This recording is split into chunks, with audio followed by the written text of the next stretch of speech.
Good Monday evening to you. Hope your week is off to a great start. Thanks for joining More Sports and Les Levine. Dave Bacon filling in for Les Levine tonight. We will talk Browns football with Bud Shaw. Second half of the show, Tim Bielik joins us, and we will talk NFL draft. Tim has already put together a mock draft looking at who the Browns might be interested in and what the strengths of this draft are. But we begin tonight talking about the Browns. And when you talk about the Browns, the topic is Baker Mayfield. Let's welcome in Bud Shaw. Bud, as always, appreciate the time. Kind of an interesting fact here. Now, the first 3 seasons with Baker Mayfield, the best first 3 seasons for any Browns quarterback in franchise history. You see it right there. 75 passes is the best, yards passed.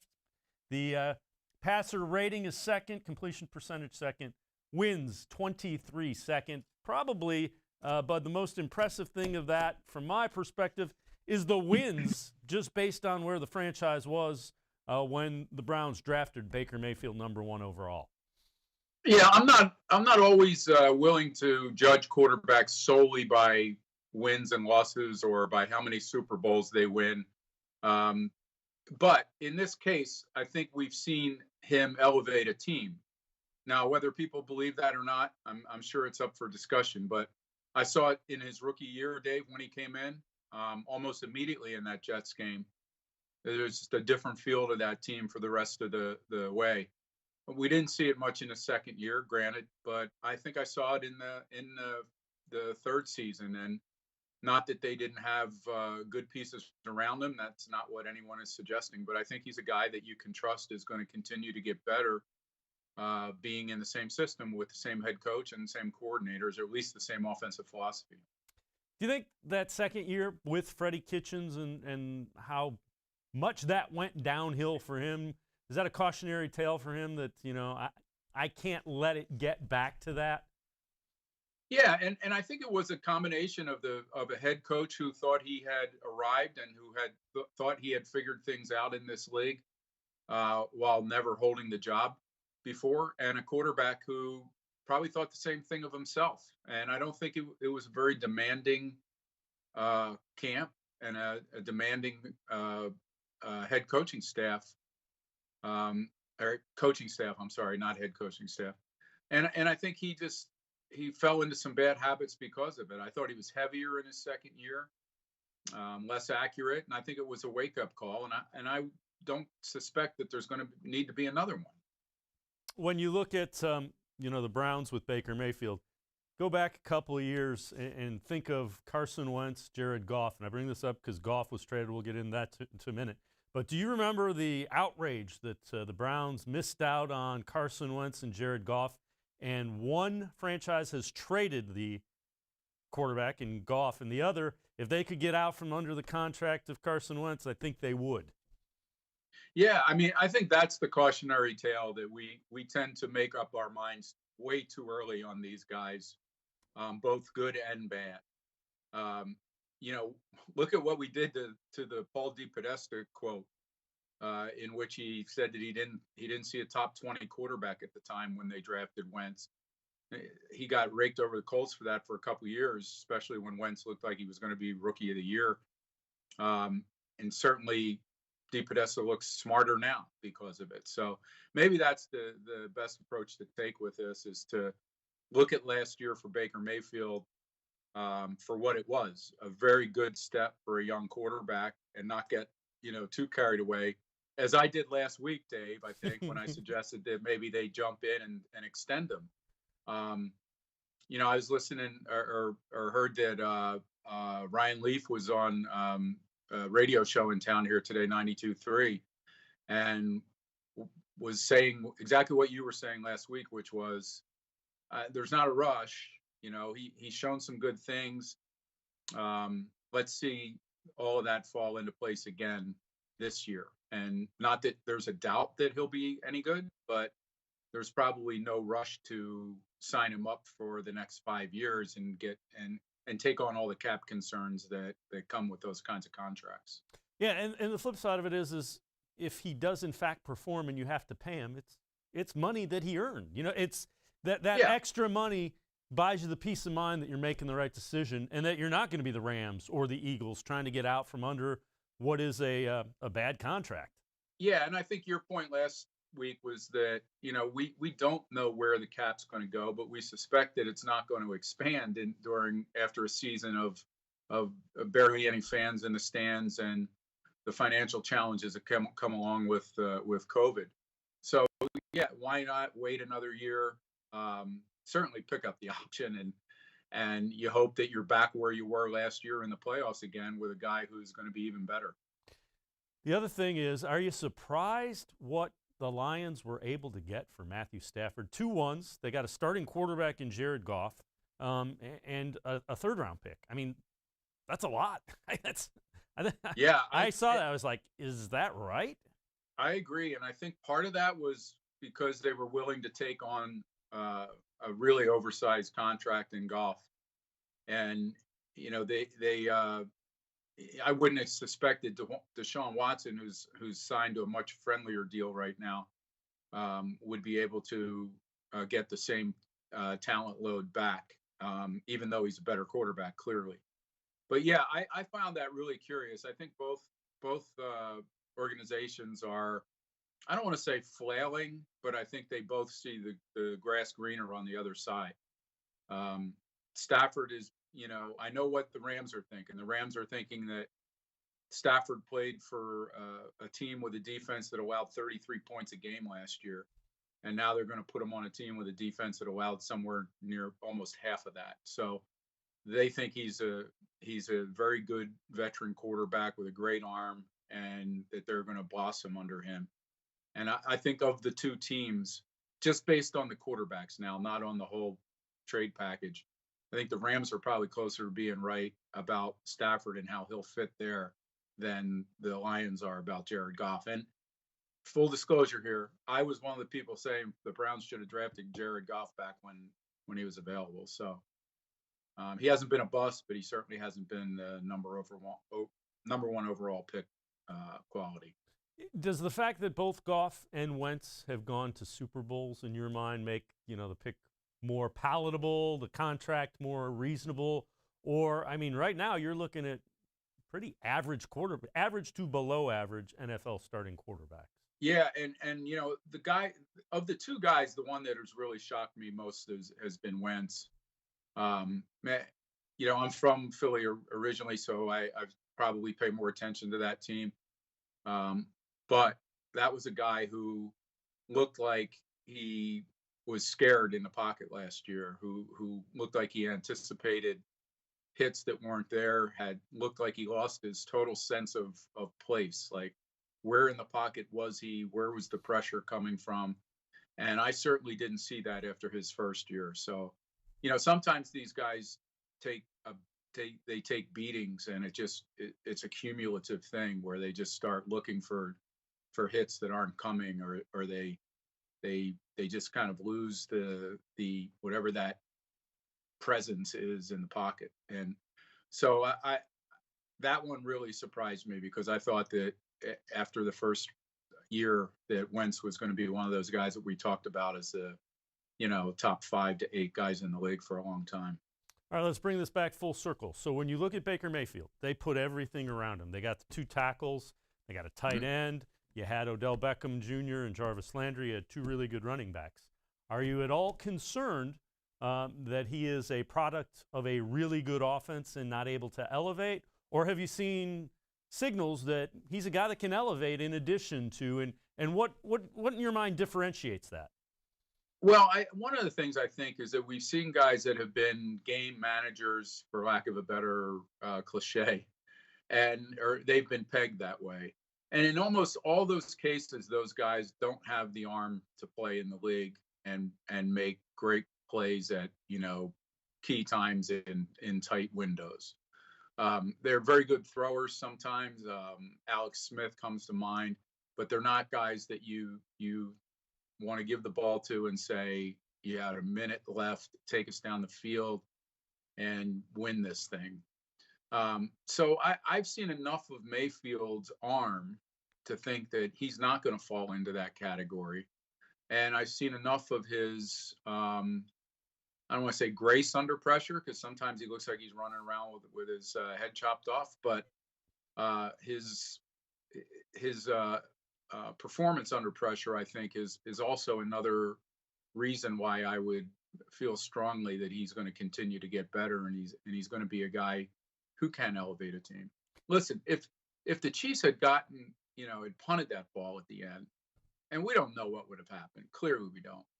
But I have to think that in part they went for it where they did because they didn't want to give Mayfield and the Browns offense one last chance. And maybe I'm wrong there. Maybe Andy Reid would come on and say they were going to do that no matter what the situation was. But I'm not saying he's proven himself completely in this league, but I think there have been enough good signs to suggest that he's going to be able to elevate a team around him. And he had in my mind, he had very little speed at wide receiver last year. And I know you can't have everything, but I think that's a big thing for a quarterback to be able to stretch the field.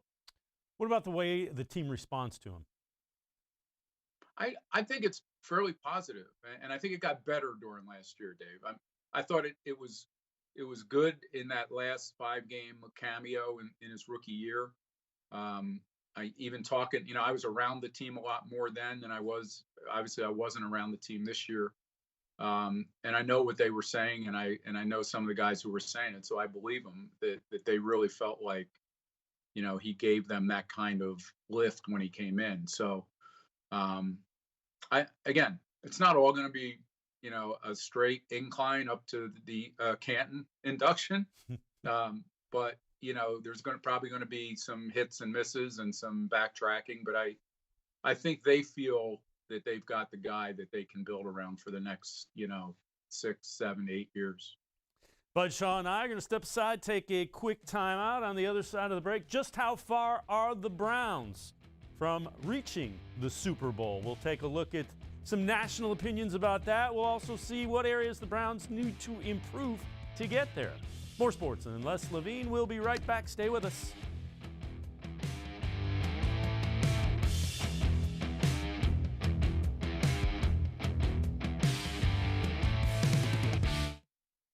Presque Isle Downs and Casino has sports betting. Use one of our 50 state-of-the-art Bet America kiosks to place your bet and watch your favorite games on one of our many HD televisions or visit our sportsbook area. Only at Presque Isle Downs and Casino.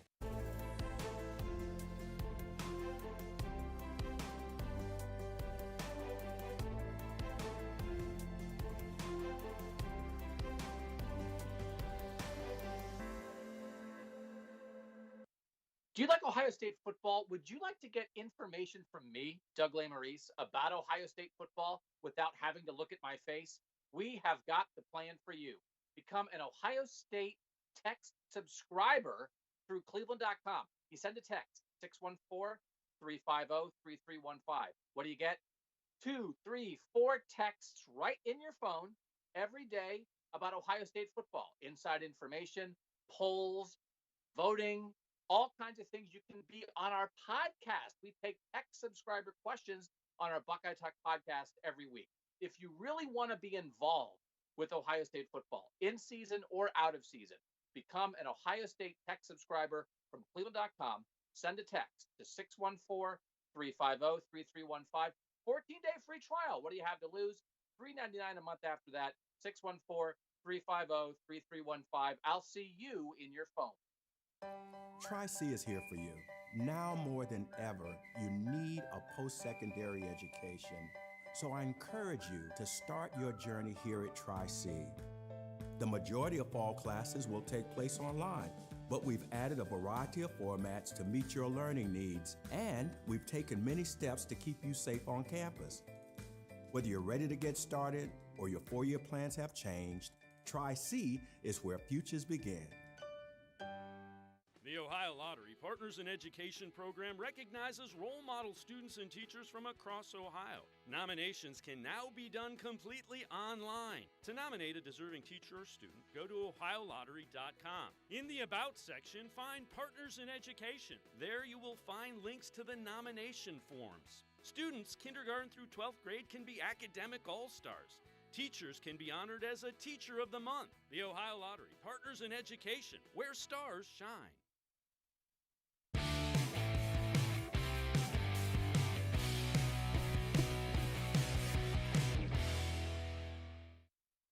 More sports and Les Levine continues. Dave Bacon filling in for Les Levine tonight. ESPN came out with the rankings of all 32 teams in the NFL relative to how close they are to getting to the Super Bowl. And there were 6 different areas that they ranked them in. Clear-cut contenders, you see them, not a surprise. On the cusp, now, the Saints kind of interesting. Drew Brees is likely going to retire. So Jameis Winston, Taysom Hill, not so sure about that. Seahawks are there because of Russell Wilson, but a year away, you have the Browns, Colts, 49ers, Titans, Steelers, and Cardinals. Let's welcome Bud Shaw back in.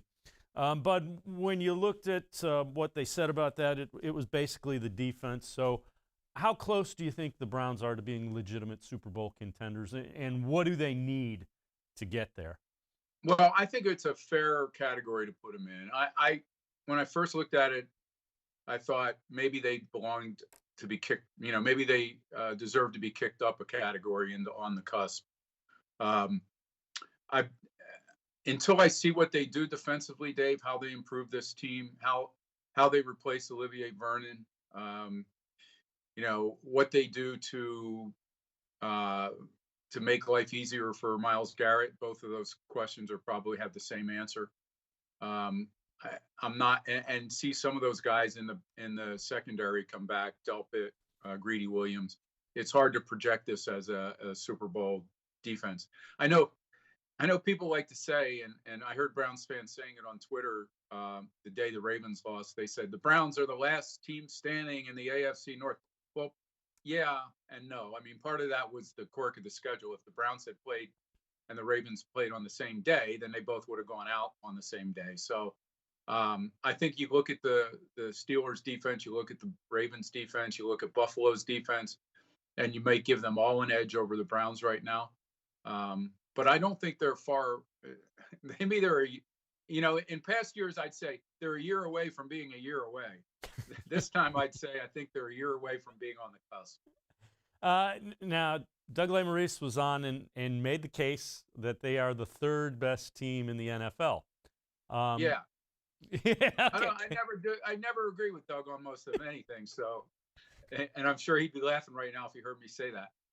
But no, I saw what he wrote about that, and I think that you could make that case, but I don't think I wouldn't say they're demonstrably worse than the Buffalo Bills. I'm just not ready to say that they're better than the Bills, even though we know the Bills didn't fare very well against the Chiefs. So there's more to that than just head-to-head, matchups and say, well, the Browns played a better game against the Chiefs than the Bills did, so they must be better.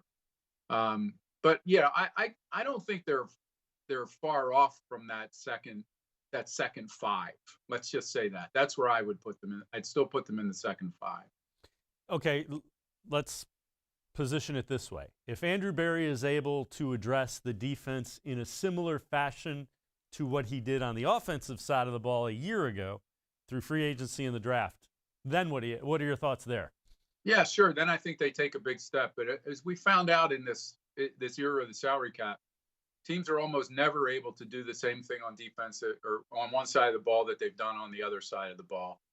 And maybe you get that window to do it because you haven't invested the money you're going to have to invest in a franchise quarterback yet. So it's possible. These guys it's a bright front office with a clear idea of what position groups they value and which ones they don't. That hasn't always been the case here. Or if it was the case here, it changed every year or two as new regimes came in. So there's a chance with some stability here and with the guys that are in position to make decisions that they can make that leap. But yeah, they will have to improve the defense, and I think they would have to improve it, pretty markedly for them to be considered a team that's almost ready to make the Super Bowl.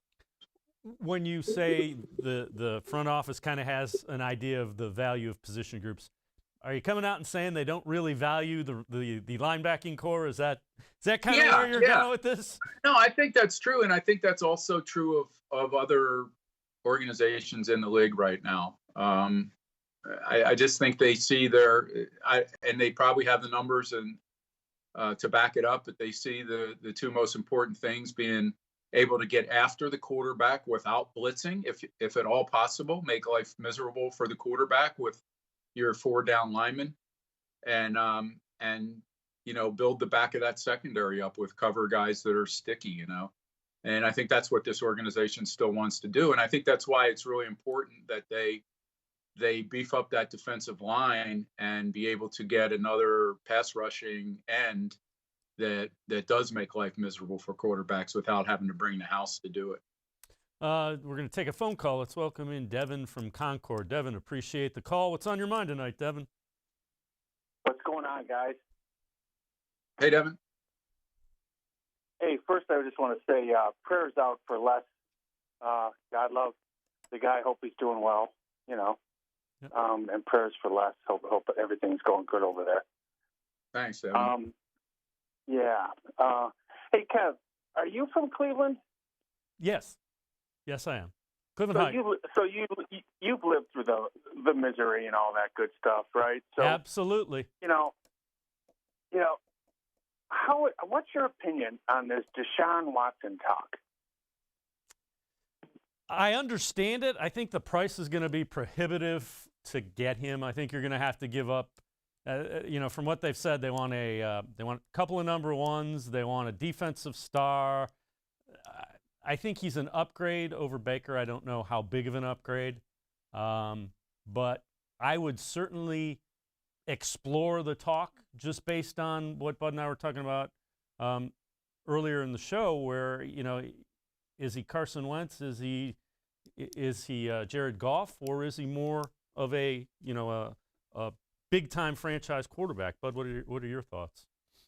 Well, we talked last week about it.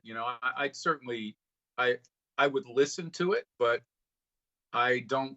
I feel funny saying it because in my mind, all of these years that I sat in that press box and watched, poor attempts at finding a quarterback and some real reaches at that position, to see them finally find a guy that is growing in the position and growing with his head coach and some of the offensive weapons they have. I'm really reluctant to say trade him for Deshaun Watson, as soon as you can. But certainly I think Deshaun Watson had such an amazing year this year, and he's such a great talent that you would certainly listen if that conversation came up. I don't know that I would pursue it because they're going to have to give up more. It wouldn't be a straight up deal. And you have some other concerns here, and I know how this organization values its draft picks. Yeah, and the flip side of it, Devin, is you'd probably have to give up picks that you would earmark for the defense to upgrade the quarterback position, and this defense, to state the obvious, needs a lot of work. I'm an outlier on this one, guys. I don't, I can't believe it. We haven't had a guy that made it through the year without being injured, and this guy's made it 2 years. We haven't made the playoffs, and not only takes us to the playoffs, but he wins on the road. And, can you imagine? Did you see? I don't think Josh Allen played that well in the playoffs, right? Yeah, he played well the first game. The second game against the Chiefs, he did not play well. But yeah. Yeah, can you imagine? Well, he didn't play that well against Baltimore that much, really. That was that pick six. But anyways, the story is like, can you imagine the narrative being, what would it be if he played like Josh Allen, or if he threw that pick six that Jackson threw, Baltimore? So what I'm trying to get at is, the only thing I think, and I'm an outlier once again, guys, on this, the only thing I think that Watson does better than Baker is off-schedule plays. So when the rush is on and he's got to escape, and he does a whirling dervish, and he throws it for 40 yards on the run, right? That's what he does better than Baker. Other than that, I would take Baker 10 times over. Remember the 21 straight completions against Cincy? And the narrative the next day, not with you guys, but on some of the guys, was, yeah, but it was against Cincy. He's got to do it against someone else to really get some weight on this one. Yeah, he came back the last drive, no timeouts, 21 straight. Yeah, but it was against Cincy. And then we beat Pittsburgh in the playoffs. Yeah, but Big Ben wasn't really 100%. Which leads me to the other thing about the great season Watson had, 4,300 yards, right? They won 4 games. They were behind all the time, and he was throwing all the time. Yeah, they Yeah, didn't that's have a running true. game. That's fair. That's fair, Yeah. I think. Yeah, absolutely. And like Big Ben threw for 500 yards against us. Does anybody remember that True. in that playoff game? I mean, and like when they played us, Houston played us. I mean, did he do anything that said, "Wow, that guy's a great quarterback"? They didn't score until the fourth quarter. You would still trade. You would trade him for Mahomes. We haven't even talked about what it's going to do to the locker room. Hey, Hey, Devin. Devin, I just want to You see know? where you're at here. You would trade him for Mahomes, wouldn't you? Yeah, okay. Hey, Devin. If they could, We if they appreciate could bring Otto Graham back, right, guys? appreciate the call. We got to run, Devin. Devin, All right, and, gents. Devin and Concord, appreciate the call. We're going to step aside, take a quick time out. On the other side of break, Bud Shaw and I will discuss some free agents that the Browns might be looking at. There's a national report that says a free agent end could be coming to Cleveland, one of the top landing spots for J.J. Watt. More sports. Les Levine will be right back. Stay with us.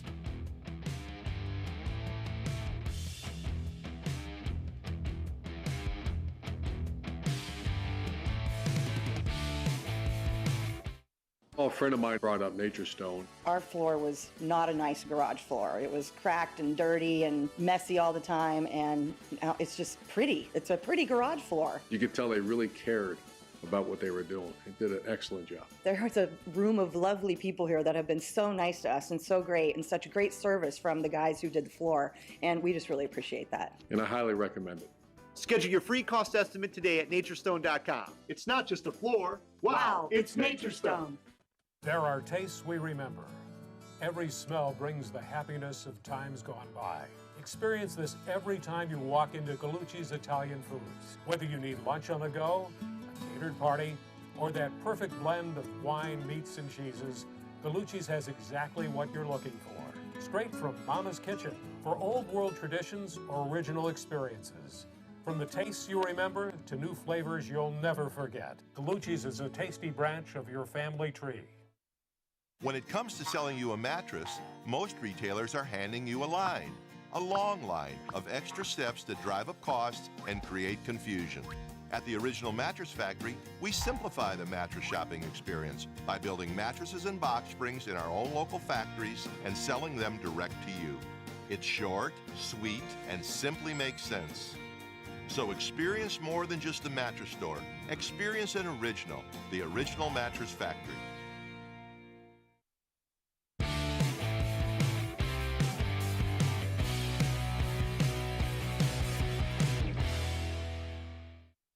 More sports and Les Levine continues. Dave Bacon filling in for Les Levine tonight. Well, one of the guys that could be on his way out of Houston, away from the Texans, J.J. Watt. And the Bleacher Report has listed the top landing spots for J.J. Watt. Number 1 on the list was the Tampa Bay Buccaneers. Number 2 on the list was the New England Patriots. The Browns were 3, and the Chargers were number 4. Bud, what do you think? Now, J.J. Watt is a guy that in the last 5 years has played 16 games just twice. He played 8 games 2 years ago, 3 and 5 due to various injuries. He will be 32 years old, so a big guy. When he's right, he's fantastic, but he's been banged up a lot. Well, I'll say this. He had one of the most remarkable games I've ever seen a defensive player have when they played in Cleveland a number of years ago. But your point's well taken, Dave. With injuries, he made $15 million this year. I believe he's an unrestricted free agent after 2021 season, and he'll be due $17.5 million. So he's a guy that I think he'd have to recognize that his injury history would require him to take less money and to be part of something great here. And I'll tell you, he could look at this situation and probably see sacks, plentiful, playing across from Myles Garrett, because that would be a formidable duo, and he would really benefit from being on the field with Garrett. The other thing is that's a guy last year they went after Jadeveon Clowney pretty heavily, and Clowney decided he needed more money per year, didn't want to play, or whatever he decided. J.J. Watt's that kind of player, the similar vein.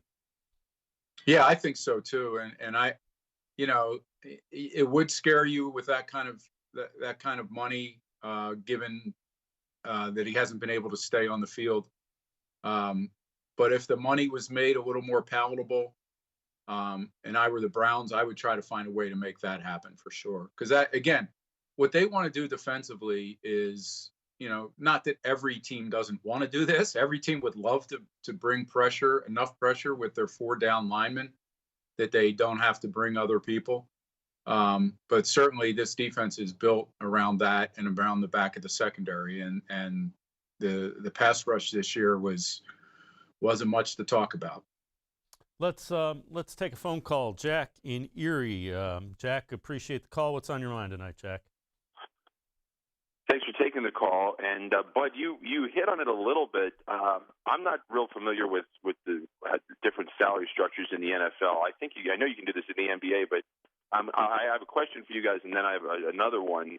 Could the Browns make a trade for Watt contingent on him restructuring his deal? Like, could that be done prior to? Because I would be very nervous giving up whatever it would cost, a 3 and a 4, maybe a 2, maybe a 3 and a 3 next year, whatever, for a guy that could, absent the injuries, which are a factor, but a guy that could walk theoretically in a year. So could they somehow sign him to an adjusted extension before agreeing to the trade? Yeah, I would like to pretend to know that for a fact, but I don't, Jack. I'd like to check into that for you. I would assume that they would have some window, but I don't know. I don't know that. Dave, do you know? Usually what they'll do is they'll ask to talk to the agent. The Texans would say, yeah, you can talk to him about an extension, and then they would at least be able to put the framework in place, or know if he was, agreeable to it. So they could potentially do something along those lines. The other thing, I would expect they'd try to do some sort of incentive-laden contract where if he plays like he's capable of, he makes a big chunk of money. Well, if they could if they could sign him with the idea of maybe they don't mess with next year's salary, but they get him for a second year, that makes that a little more palatable. And that second year obviously isn't going to be worth $17.5 million. Maybe it makes a little more sense for them to do it. I know a couple of guys that follow this team closer than I do. One being Pete Smith who's working, I think, for Sports Illustrated. He's written about some scenarios where they would actually trade a veteran player like Jarvis Landry there. I don't know how you guys would feel about that, but the sense is that you're not going to spend $29 million on 2 wide receivers for very long anyway. Yeah, that makes sense salary-wise. If they could find a way where it was potentially Odell Beckham, who's coming off of an injury, has a higher upside. But again, you're getting way down. The other thing is, if the Texans do in fact trade Deshaun Watson, which by all accounts they're going to, it doesn't make any sense to have J.J. Watt when you're getting draft picks and I think you do that all at once. And certainly Nick Caserio from the Patriots is probably going to figure that as well. Yeah. Well, I would say the good thing, and I know Jack has another question, but the good thing is that the Browns are now, I think, in a situation where players who are looking to maybe latch on with a team that they think can win and go to the playoffs in a year or two, if J.J. Watt's 32 years old, they're in the mix now for that. Whereas a few years ago, clearly they were not. That's why you saw guys like him go to the Patriots or go to Seattle or go somewhere where they thought they could step in and a year later be hoisting a trophy somewhere. I'm not saying the Browns are that yet, but they're certainly a lot closer. What was the other question, Jack? Yeah, well, and real quick, I mean, the Browns would be nuts to trade Landry for Watt at this point in their careers. But anyway, and I guess my question is also, is he? Now, it'd be great to have a veteran leader on that defense, although I think Myles Garrett has stepped into that role. But, a 32-year-old, is it worth it for them from an analytics standpoint? I mean, it's not like, one way or the other, you're going to have to give him some decent salary. It's not like the NBA where you can just bring in, like the Lakers brought in Karl Malone on the veteran minimum because he wanted to win a title. You're going to have to give this guy a decent chunk of change one way or the other, or do you think they'll stick with the more analytical standpoint and go out and look for an up-and-coming, maybe a 26-year-old guy that didn't get re-upped on a rookie deal? Well, I would think if they do, in fact, try to acquire somebody like Watt, it gives you an indication they think they're really close. You don't do that if you don't think that you're within a year or two of being a serious contender for the Super Bowl, not just a playoff contender. If you think you're a little bit further out, I think you go the younger, more analytically driven one. Jack, I think your point is well taken in that you don't want to get out over your skis when you're building an organization like this and suddenly have a lot of money tied up in a 34 or 33-year-old guy who's injury prone. When you're still trying to flesh out other positions and make good use of your draft picks and all that. So it probably feels like a bit of a long shot to me right now. But I can see why they want to pursue the possibility of getting another, dynamic pass rusher. And the question is whether you believe Watt is still that. Jack, appreciate the phone call. Thanks very much. Bud, before I let you go, how close do you think the Browns are? I mean, do you think it's doable, or are you more skeptical that it's more long range? You froze up on me, Bud.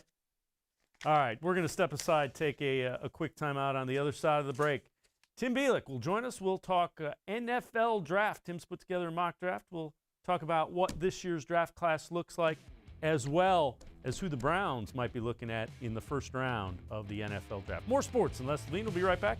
Stay with us.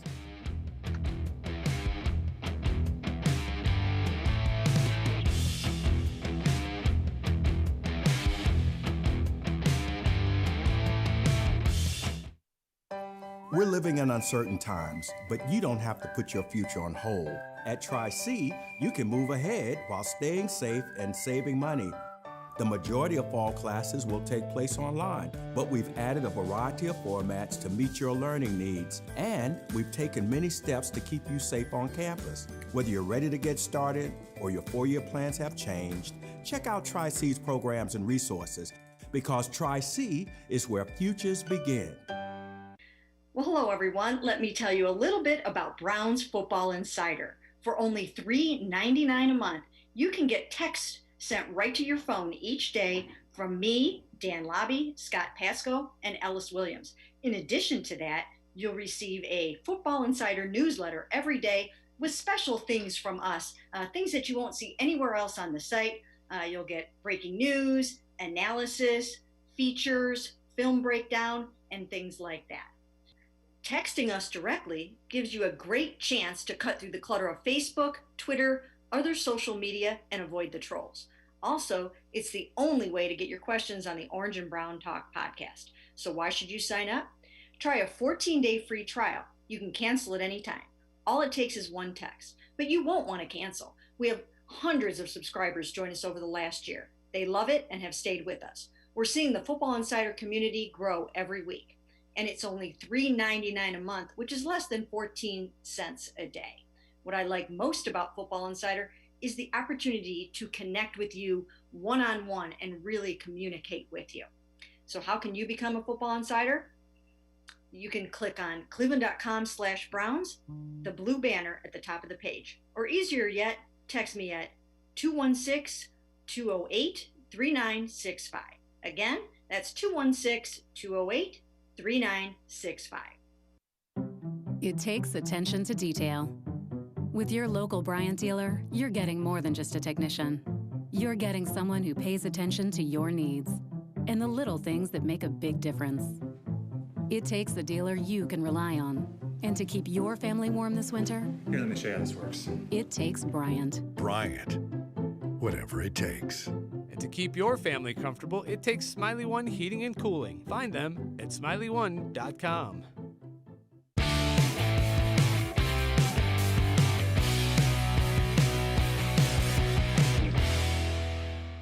Welcome back to More Sports and Les Levine. NFL draft scheduled to be held here in Cleveland this year, and The Senior Bowl has wrapped up, which means the evaluation kind of ramping up. A little different this year as there will be no NFL scouting combine. It'll be done virtually, which will be kind of a challenge for some of the NFL teams.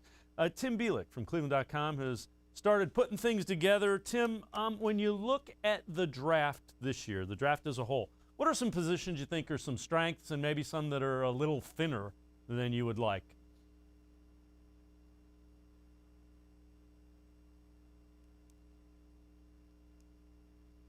I'm having a little bit of issues with Tim's audio, so we'll try to get that straightened around and sorted out. Tim Bielik getting ready to talk about the NFL draft. And again, the draft is scheduled to be held down here in Cleveland.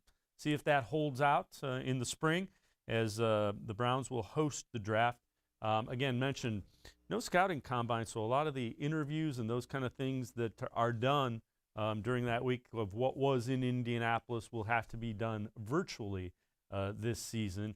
And we will try to get back with Tim Bielik. We're going to step aside and take a quick time out, see if we can get Tim Bielik straightened around. More sports and Les Levine. We'll be right back. Stay with us after this break.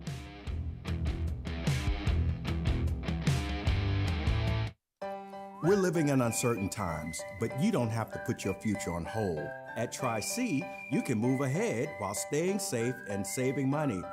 The majority of fall classes will take place online, but we've added a variety of formats to meet your learning needs, and we've taken many steps to keep you safe on campus. Whether you're ready to get started or your four-year plans have changed, check out Tri-C's programs and resources, because Tri-C is where futures begin.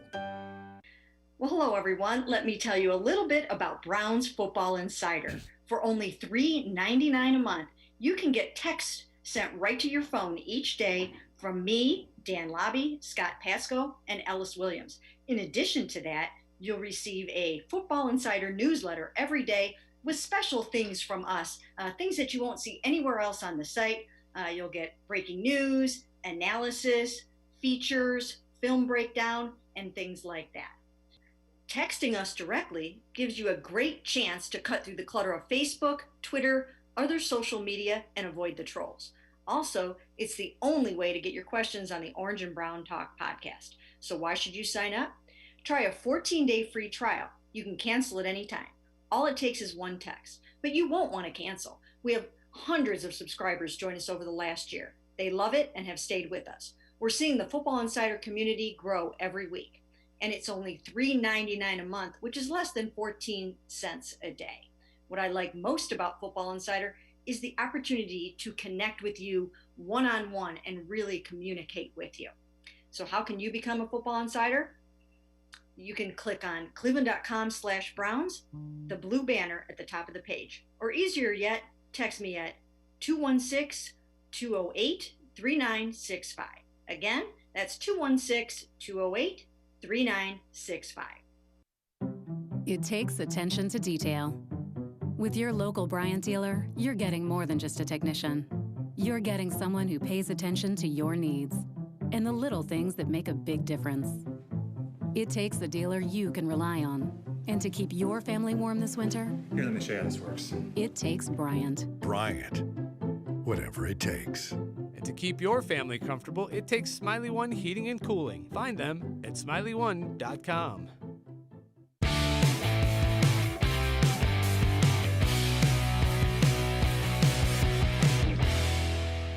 More sports and Les Levine continues. Dave Bacon filling in for Les Levine tonight. Let's go back out and welcome in Tim Bielik. Tim has done some work on the draft. Tim, positions of strength and some that might be thin in this season's draft. Well, I think where this draft is really at its strongest is quarterback, especially when you look at the top. Trevor Lawrence from Clemson probably going number one. About as sure a thing when it comes to a draft prospect, I think, since Andrew Luck all the way back in 2012. And there's three other guys who could go top 10. Receivers, another position that could be very top 10 heavy with three guys potentially going in that top 10. I like this offensive tackle class. When I look at the weaknesses of this class, I kind of zero in on a couple positions, one being tight end, because I really think there's only going to be one first rounder, potentially at tight end, maybe 2 defensive tackles, one where we've seen guys kind of slide down as the season's gone along. And running back as well, I think, is one that is not necessarily super strong, but I do think it's a gap above defensive tackles. I think you at least should have 1 first-round back, maybe 2. But after that, there's some unknowns, some lesser known guys, I should say. But all in all, I think it's a draft that's pretty good and pretty deep. When you look, you mentioned wide receivers. Are there guys that you think that are speed guys that might last, until the Browns take, the 2nd, 3rd round pick? Speed is obviously going to be kind of the buzzword for the Browns. Is there anybody that you like wide receiver wise that has some speed that you think might be around later in the draft? Because I don't think they're going to do that, early necessarily. Well, one guy I really like when it comes to speed is Rondale Moore out of Purdue. This was a guy I was really excited to see play way back in 2018 when he was a true freshman. I mean, even from his first game, I think he had 2 first-quarter touchdowns, just dynamic with the ball in his hands, had more than 100-plus receptions as a true freshman. And he's 5'9", 180 pounds, but don't mistake that for being small. I said in my mock draft, he's short but not small. The reason I say that is before he even played a game, he back squatted almost 600 pounds at 5'9", 180 pounds. So he's incredibly strong. You can see that explosiveness. Injuries are a bit of a question with him because he hasn't played a full season outside of his freshman year at Purdue. Limited time. He initially opted out of the season, but when the Big Ten announced it was coming back, he played a few games. When I see Moore, I think he's a guy that can really stretch the field, but also a guy that you just get the ball in his hands, and he's a guy that can turn, I think, a 1 or 2 yard pass into a 10 or 12 yard pass, and I don't think you can have enough of those guys in this NFL. You look at it, how difficult is it going to be to evaluate guys? Because you mentioned a lot of them opted out.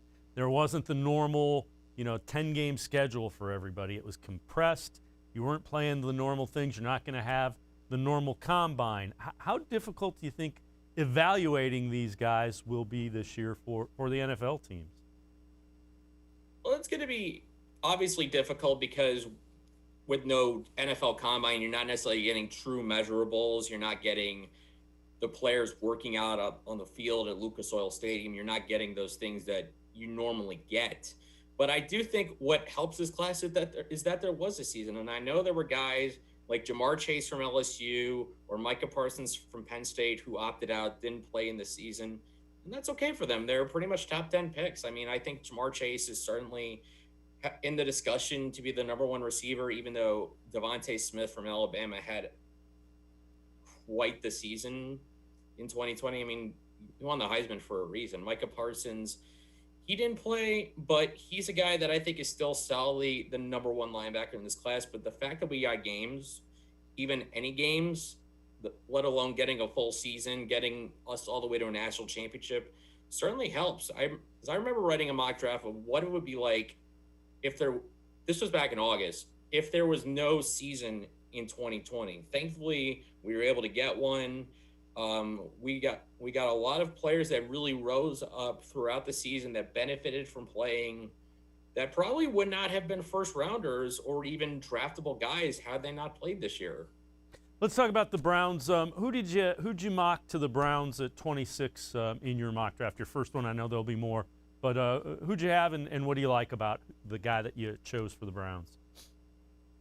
Well, staying on cue of the guys that really did the most with their 2020 season, the guy I had them taking is Jalen Phillips, a defensive end out of the University of Miami. Now, he's an interesting player. For people that followed high school recruiting way back in 2017, this name will sound very familiar to them. He was a very highly touted prospect when he committed to UCLA. He had problems with injuries 2 seasons, had concussion issues, and even briefly stepped away from football for an entire year before he came over to Miami for the 2020 season. Now the Canes didn't have Gregory Rousseau, their other defensive end, who is also projected to be a first rounder, probably the top edge rusher in this class. But Phillips goes in and doesn't miss a beat. You look at the numbers: 8 sacks, 15 and a half tackles for loss in 10 games this year. What I like about Phillips, 6'5", 266. He's athletic. I love the way he uses his hands is something that stuck out to me when I'm kind of watching his highlight tape. His hands are tremendous.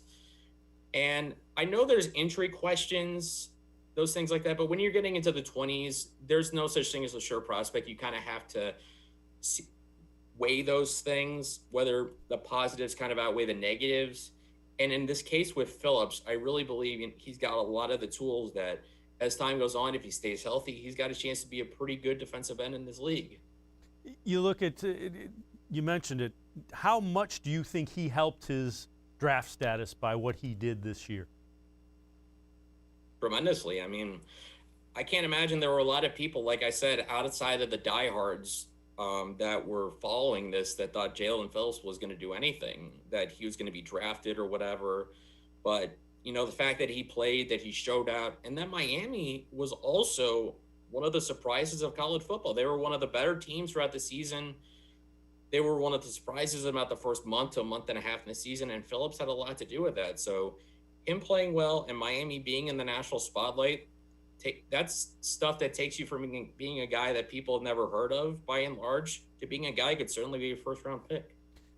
Let's talk a little bit about linebackers. Who are some of the linebackers that you looked at that you like? And you never know what the Browns are thinking linebacker. You know, as Bud, Shaw, and I were talking earlier, it might be a position they don't really value. But who are some guys to listen out for and pay attention to linebackers?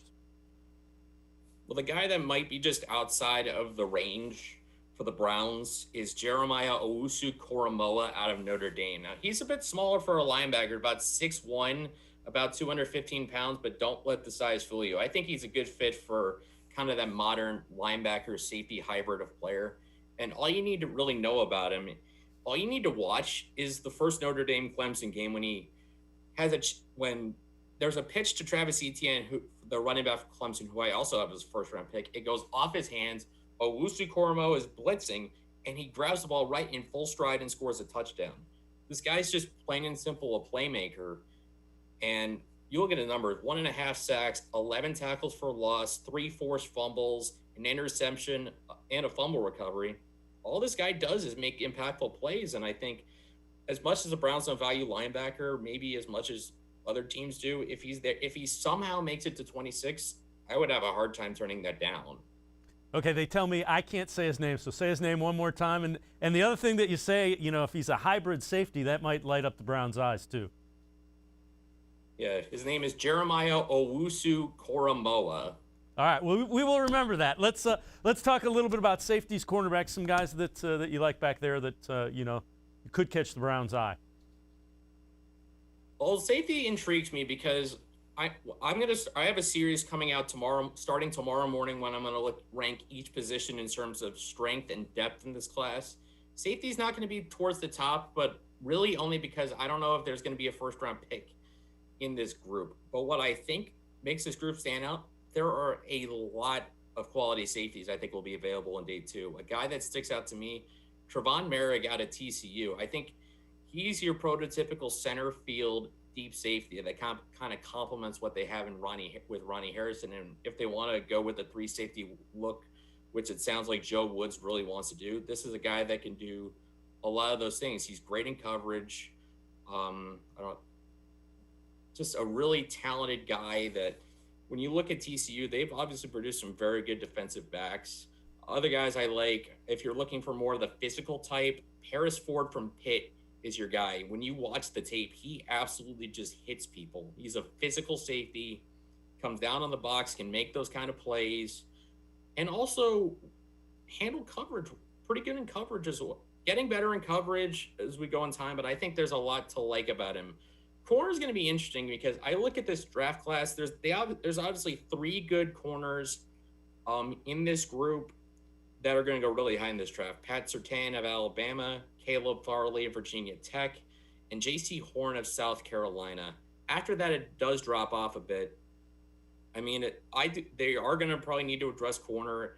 It depends if they want to go for an outside guy or an inside guy, but there's certainly going to be some opportunities in day 2 to get guys, for example, like an Elijah Molden out of Washington.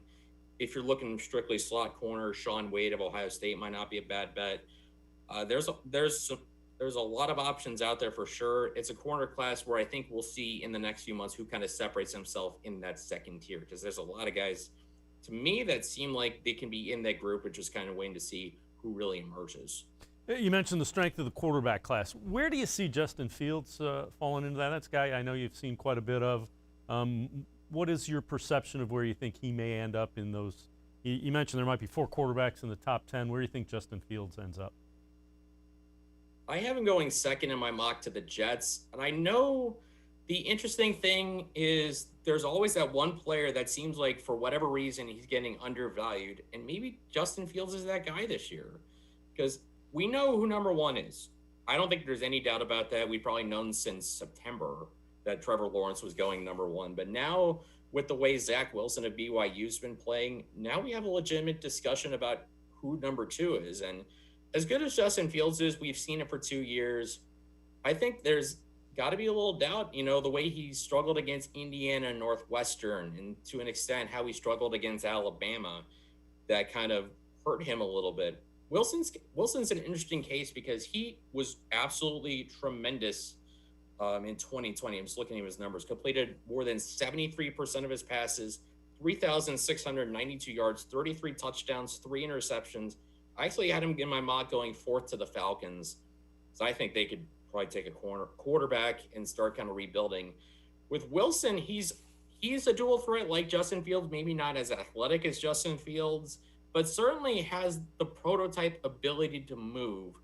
My question with Wilson is how those numbers maybe inflate with a weak schedule, because BYU, for as good as they weren't highly ranked in the playoff because they weren't really tested until they played Coastal Carolina at the end of the season. He had a solid game, but of course BYU lost. So I think he kind of weigh the great numbers and production that Wilson put up versus what Fields has done in 2 years at Ohio State. It's going to be tough because there's a lot of reports out there. You read a lot of scouting stuff that actually they have Wilson ahead of Fields, and even one I think I saw where Fields is the 4th quarterback.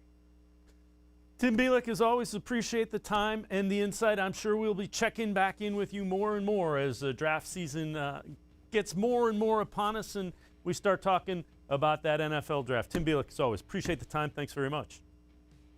Thanks for having me. All right, Tim Bielik. That'll do it for this edition of More Sports and Less Levine. Want to remind you, tomorrow night, Dan Lobby, Browns beat reporter, will be in. We'll be talking more Browns as they get ready for the NFL draft and the NFL offseason, trying to upgrade things. Have a great night, everybody. We'll see you again tomorrow.